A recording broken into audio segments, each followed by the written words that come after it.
Telofase. Pada tahap-tahap telofase ini, pada setiap bagian dari kutub itu akan terbentuk kromosom-kromosom yang mempunyai sifat identik.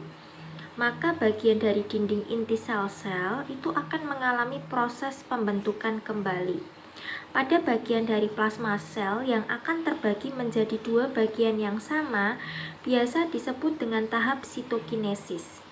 Tahap sitokinesis yang terjadi pada sel hewan biasanya ditandai dengan proses melekuknya bagian dari sel-sel ke dalam dan juga ditandai dengan proses terbentuknya bagian dari membran sel.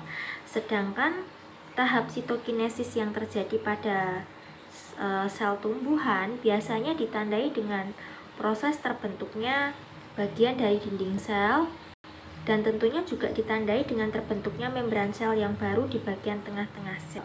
Ciri-ciri yang dimiliki oleh tahap telofase adalah seperti pada bagian benang-benang spindel itu mempunyai fungsi sebagai pengantung kromosom akan hilang, ya, aster akan menghilang.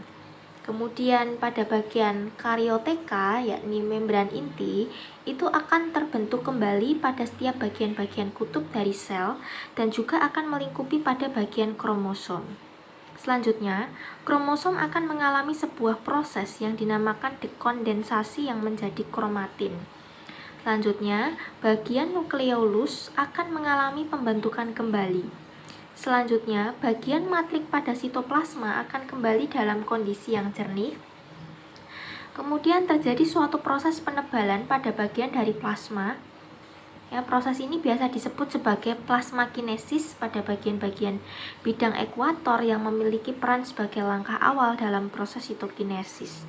Dan yang terakhir, terbentuk selaput-selaput pemisah pada bagian-bagian bidang ekuator atau bidang pembelahan sebagai proses sitokinesis, dan juga akan terbentuk dua buah sel-sel anak yang baru.